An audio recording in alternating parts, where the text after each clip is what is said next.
Oke, selamat pagi semuanya.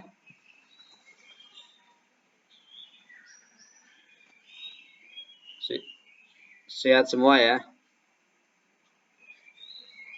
Sehat semua ya. Oke, ini masih dalam suasana ini masih dalam suasana Lebaran ya. Jadi saya mohon maaf lahir batin kalau selama ini ada salah dan kilaf ya.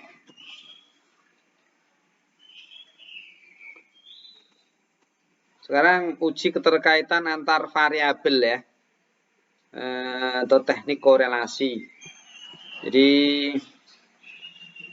istilah ya, atau saya rekamnya dulu ya.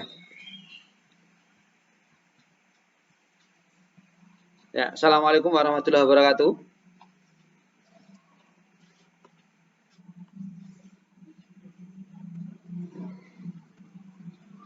Oke, hari ini kita akan melanjutkan materi yang selanjutnya, yaitu terkait tentang uji keterkaitan antar variabel atau teknik korelasi. Ya. Istilah yang terkait ya dengan korelasi itu berasal dari bahasa Inggris, yaitu correlation ya, correlation yang berarti apa teman-teman? Hubungan. Nah, begitu ya. Saling berhubungan atau timbal balik. Nah, dalam statistik, istilah korelasi mengandung pengertian hubungan antara dua variabel atau lebih. Hubungan antara dua variabel biasa disebut dengan istilah bivariate correlation ya. Dan hubungan antara lebih dari dua variabel, kalau lebih dari dua itu biasanya disebut dengan multivariate correlation ya. Hubungan antara dua variabel, contoh ya, itu adalah hubungan atau korelasi antara prestasi belajar siswa dengan keikutsertaannya mengikuti bimbingan belajar. Seperti itu ya. Maksudnya apa? Prestasi belajar siswa itu ada hubungannya dengan keikutsertaannya dalam mengikuti bimbingan belajar. Ya, seperti itu. Kira-kira kalau diukur nanti ada hubungannya enggak kan begitu ya. Bahwa prestasi belajar itu ada hubungannya dengan keikutsertaan siswa dalam mengikuti bimbingan belajar gitu ya.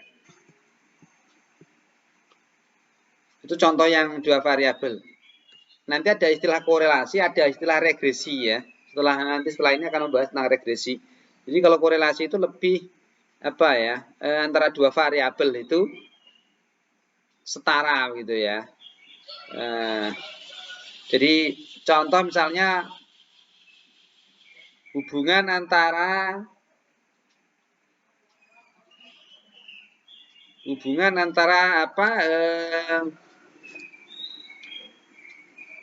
kekayaan dengan pekerjaan misalnya, atau hubungan antara pekerjaan dengan kekayaan. Kira-kira ada hubungannya tidak pekerjaan dengan kekayaan? Ada ya? Ada hubungannya. Itu berarti kalau hubungan itu berarti setara gitu ya. Jadi antara dua variabel ya, itu berarti dianggap sama atau setara begitu. Ya. Contoh hubungan antara lebih dari dua variabel misalnya hubungan antara prestasi belajar ya, disebut variabel X1 dengan keikutsertaannya pada bimbingan belajar, kerajinan mengerjakan tugas-tugas, dan keaktifannya bertanya saat pembelajaran berlangsung. Nah, itu kira-kira hubungannya seperti apa? Ya. Kira-kira ada hubungannya enggak? Apakah kira-kira ada hubungan? Ya. Kalau menurut teman-teman semua, antara prestasi belajar dengan keikutsertaannya dalam mengikuti bimbingan belajar, kerajinan dalam mengerjakan tugas-tugas, dan keaktifan bertanya saat berlangsung pembelajaran. Kira-kira ada hubungannya itu? Ada korelasinya?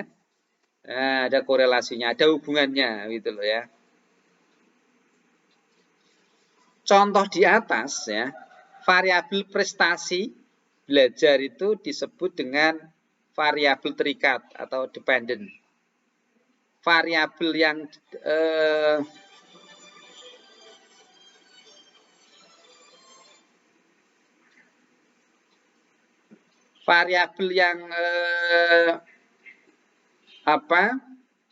yang dipengaruhi gitu loh ya.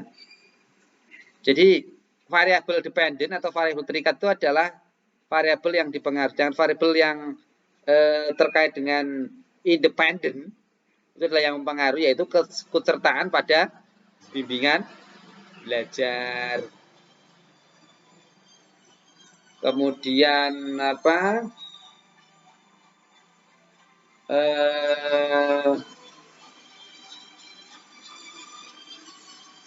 keaktifan bertanya pada saat belajar berlangsung, pembelajaran berlangsung itu adalah disebut dengan variabel independen. Begitu. Sudah pernah dapat ya? Sudah pernah dapat? Waktu mungkin metode penelitian.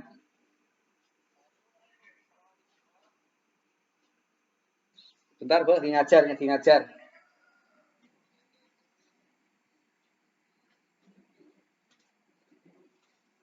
Kira-kira gimana, teman-teman? Jadi variabel dependent dan variabel independen itu bedanya adalah kalau variabel independen atau variabel bebas itu adalah yang mempengaruhi, yang dominan. Dan kalau variabel yang dipengaruhi itu disebut dengan variabel terikat, gitu ya. Jadi contoh misalnya prestasi belajar dan model pembelajaran. Kira-kira yang mana yang variabel bebas, mana yang variabel terikat? Apakah model mempengaruhi prestasi atau prestasi yang mempengaruhi model? Kira-kira.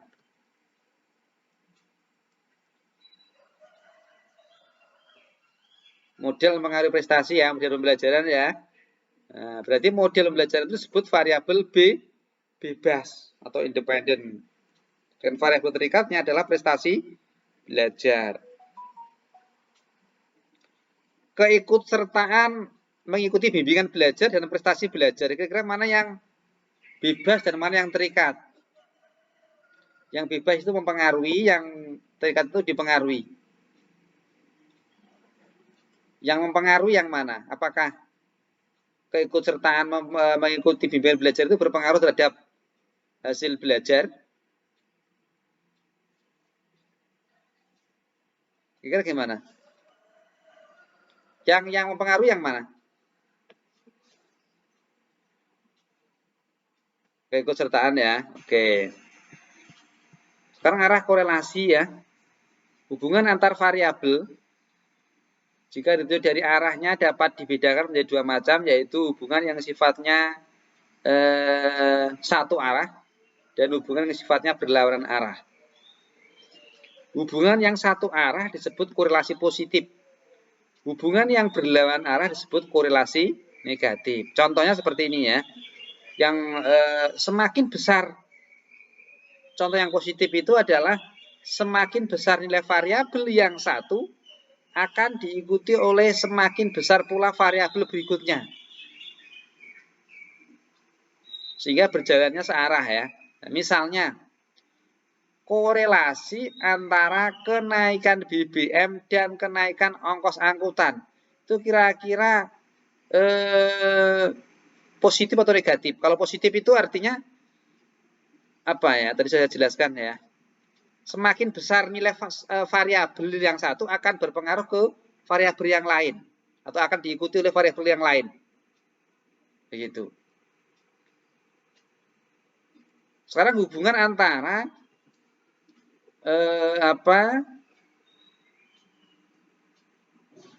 harga BBM dengan kenaikan ongkos angkutan. Itu kira-kira apakah saling terkait tuh, teman-teman?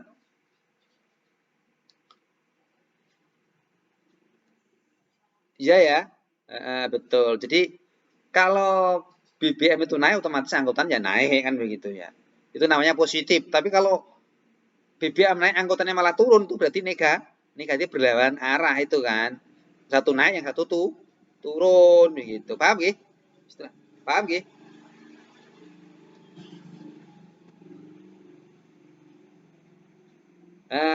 Contoh korelasi yang berlawan arah atau negatif itu misalnya seperti ini. Meningkatnya jumlah apa ya, yang keluarga yang mengikuti masyarakat yang mengikuti keluarga berencana ya dengan angka kelahiran. Gimana itu kira-kira? Apakah semakin banyak orang yang mengikuti KB, angka kelahirannya semakin banyak atau semakin turun? Itu berarti korelasinya hubungannya adalah berlawan arah atau negatif. Begitu ya? Paham ya? Loh, sing sing ikut orang yang ikut semakin banyak, ikut KB, tapi dampaknya itu atau relasinya itu, korelasinya itu ternyata malah yang melahirkan itu semakin sedikit begitu loh ya. Itu berarti berlawanan arah atau negatif. Ini begini, contohnya tadi ya. Ini yang variabel yang positif, korelasinya positif. Tadi BBM naik, angkutan naik, gitu ya. BBM turun, angkutan tuh turun, gitu ya.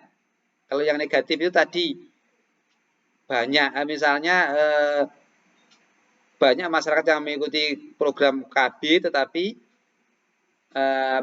angka kelahirannya turun kan begitu. Di semakin banyak malah turun. Nah, ini berarti kan berlawanan kan?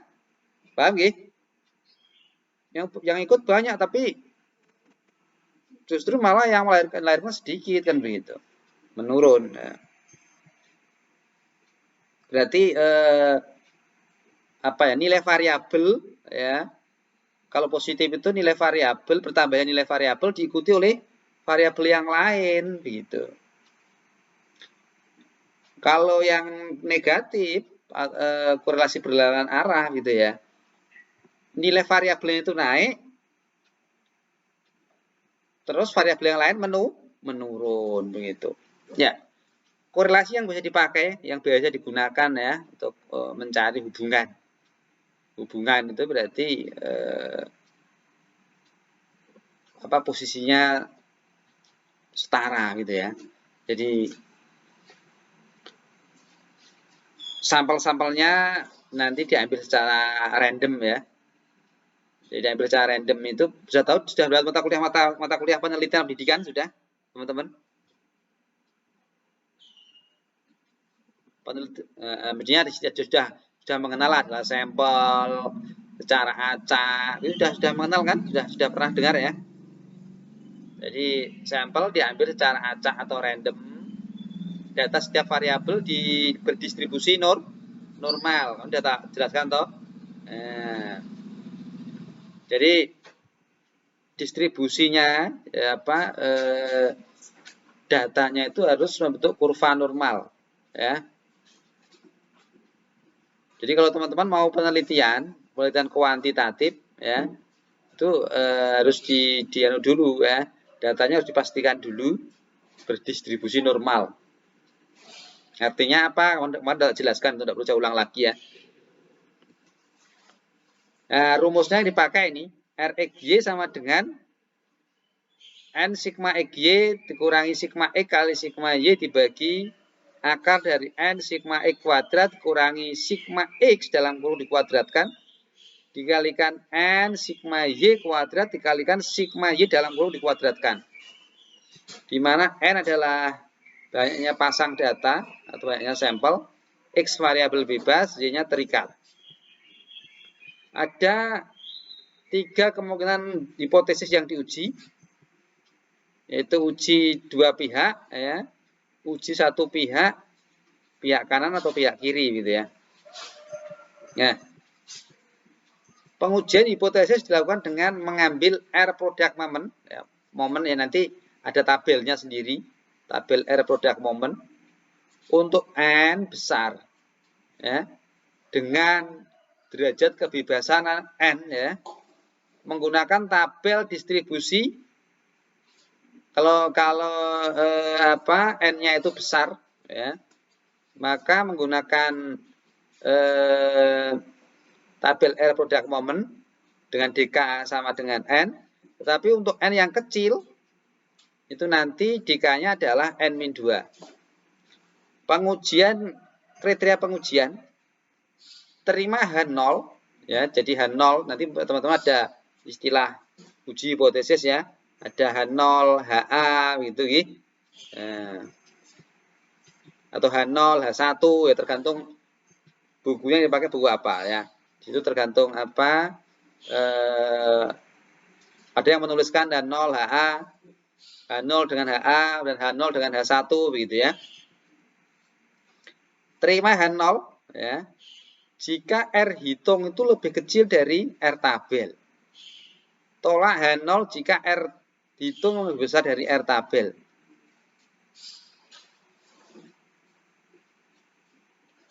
Kriteria pengujian dengan tabel distribusi ya. T ya, yang menggunakan T, JT gitu ya. Itu terima H0 jika R hitung kurang dari R tabel. Tolak H0 jika T hitung lebih besar dari T tabel. Konversi nilai R menjadi T hitung menggunakan rumus ini ya. T sama dengan AR akar dari N-2 dibagi 1 min R kuadrat. Contoh, mungkin kalau saya jelaskan tadi mungkin agak bingung ya. Ini langsung ke contoh saja. Ujilah koefisien korelasi ya, hubungan antara kecerdasan intelektual dengan hasil belajar matematika pada tabel di bawah ini. Nah, teman-teman diminta mencari hubungan atau korelasi antara kecerdasan dengan hasil belajar matematika. Kira-kira apakah ada relasinya, ada hubungannya gitu ya, ada korelasinya begitu. Ini adalah X. X itu berarti kecerdasan, tingkat kecerdasan seseorang. Y-nya itu adalah hasil belajar matematika. Nah, nanti kita akan mencari dengan menggunakan rumus ini, RXY tadi ya, product moment. Oleh karena itu, kita lihat dulu yang ada di rumus ini, apa saja yang harus dicari. XY, berarti harus mencari X kali Y. Jelas? Jelas? Di sini ada X kuadrat, berarti perlu membuat X kuadrat. Di sini ada Y kuadrat, berarti perlu membuat Y kuadrat. Kelihatan tidak ini tulisan ini di PowerPoint ini?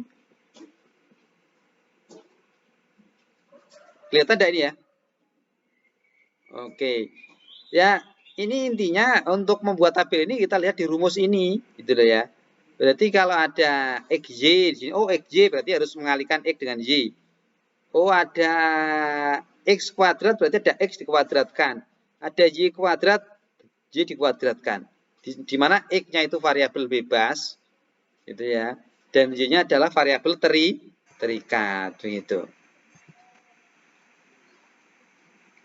Nah, selanjutnya setelah teman-teman mencari ini tinggal dimasukkan ke rumus saja. Rumusnya ini product moment ya. Pakai rumus product moment RXY N. N-nya berapa ini teman-teman? Ada berapa ini? Tuh 2, 3, 15. Di 15. Sigma XY berarti jumlahkan semuanya berapa ini? 6, 6, 1. Dikurangi sigma X. Sigma X jumlah semuanya berapa ini? 85. Sigma Y dikalikan dengan sigma Y. Dihitung Y-nya semuanya. Dijumlah 112. Bisa diterima di sini? Bisa diterima? Diakarkan N-nya berapa? N-nya tadi kan 15. Sigma X kuadrat. Nah, X kuadrat semuanya dihitung, dijumlah berapa ini? 15 kali 531. Dikurangi dengan sigma X dikuadratkan. Dalam kurung dikuadratkan. Berarti sigma X-nya di apa? Berapa sigma X-nya ini? 85 dikuadratkan. Gitu nggih. Dalam kurung ini kok ya. Dikalikan dengan N. N-nya tadi berapa? 15. Sigma Y kuadrat. Y kuadrat berapa jumlahnya ini? 904 ya. Nah, kemudian dikurangi mestinya ya. Tanda-tanda kurangan di sini ada rumusnya dikurangi ya. Sigma Y dikuadratkan. Sigma Y dihitung semua jumlahnya ini berapa? 112 dikuadratkan. Dihitung yang bawah dioperasikan, diakarkan, kemudian di atas dibagi bawah gitu ya. Apabila dibagi penyebut hasilnya 0,455. Nah, sekarang hipotesisnya. Nah, ini hipotesisnya. H0 ya. P kurang dari sama dengan 0, H1-nya P lebih besar dari 0. Jadi apa? Hipotesis itu membuat dugaan sementara gitu ya. Kemarin udah tak ajari itu ya. Dan 0 adalah 1 gitu ya. Data jari belum kemarin, sudah kan? Pertemuan yang kemarin sebelum lebaran itu. Nah, cuman pertanyaannya dibaca lagi apa enggak gitu loh. Kalau tidak dibaca ya lupa lagi. Ini berarti mulai dari awal lagi begitu. Dalam materi itu selalu terkait begitu. Jadi kalau teman-teman mau berbicara belajar matematika, statistik sama lah. Materi itu terkait. Kalau teman-teman materi yang kemarin sudah tidak dibaca lagi ya bingung lagi. Padahal kemarin sudah paham, sudah jelas mungkin ya begitu.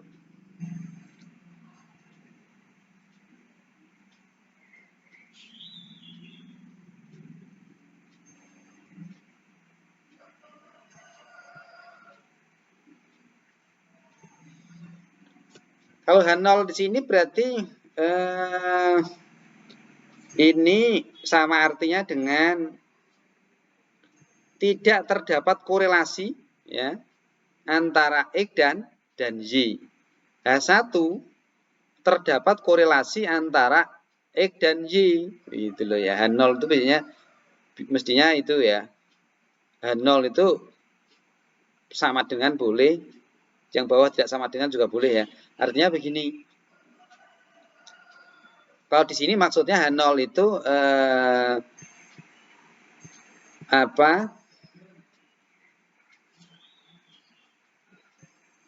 tidak terdapat korelasi gitu ya antara kecerdasan dengan prestasi matematika. Yang H1 terdapat terdapat korelasi ya antara kecerdasan dengan hasil belajar matematika atau prestasi matematika, prestasi belajar matematika.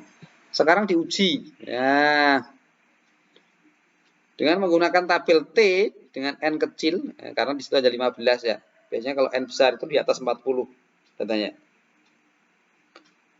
Rumus transformasi dari R ke T. Kita transformasikan rumus R ke T pakai T ya. R akar N min 2 dibagi akar 1 min R kuadrat. R-nya tadi ketemu berapa R-nya? 0,455. Dikalikan dengan akar N min 2. N-nya berapa tadi? Teman-teman. N-nya berapa? 15. Dikurangi 2 dibagi akar dari 1 dikurangi R kuadrat. R-nya berapa tadi?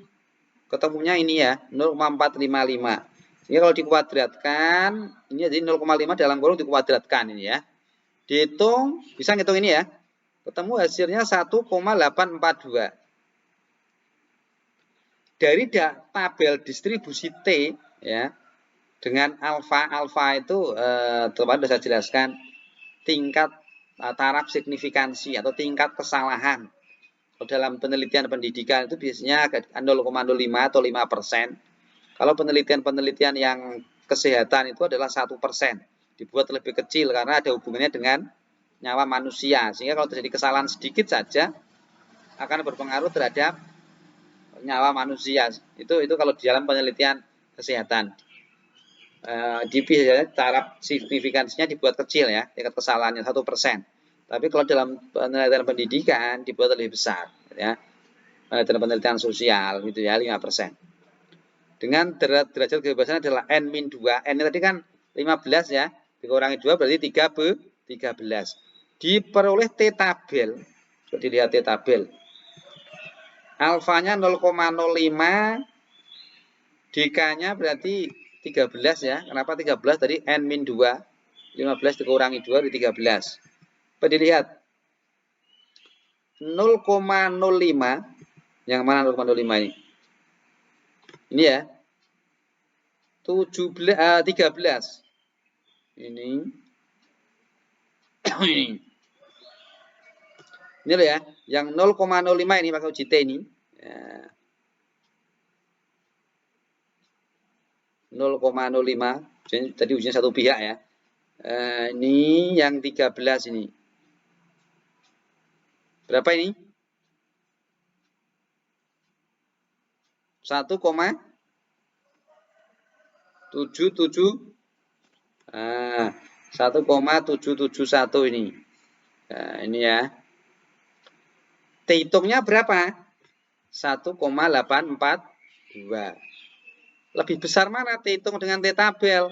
Lebih besar T hitung. Sehingga kalau T hitung lebih besar, maka H0 ditolak. Berarti terima H1. Nah, ini kan tadi mestinya ditulis ya. H0 itu kalau H0 ya. H0-nya ditulis mestinya tidak terdapat korelasi. Ya. H1-nya terdapat korelasi. Tulis seperti itu mestinya. Ya. Kalau tolak H0 terima H1, H1-nya apa? Ya terdapat korelasi kan begitu. Paham? Maksudnya paham? Paham ya? Misalnya kalau kemarin ditulis ya, H0 itu di sini tidak terdapat korelasi antara X dan Y. H1-nya terdapat korelasi antara X dan Y. Ada yang menulis di buku-buku yang lain itu di sini mu ya, biasanya mu sama dengan 0. Atau mu tidak sama dengan 0. Yang bawahnya itu mu sama dengan 0. Kalau tidak sama dengan berarti atau kalau sama dengan itu berarti ada hubungan. Kalau tidak sama dengan berarti tidak ada hubungan. Seperti itu.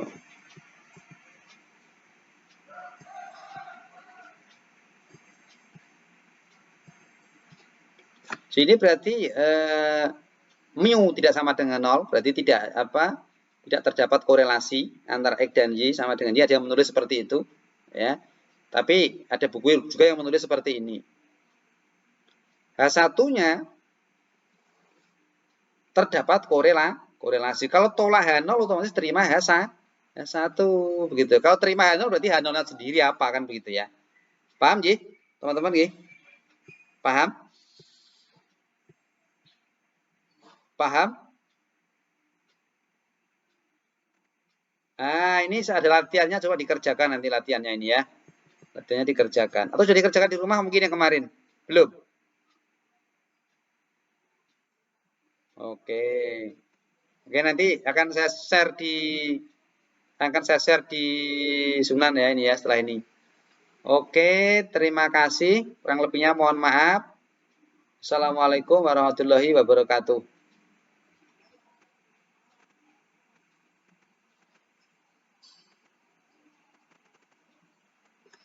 Pamit dulu ya, pamit ya.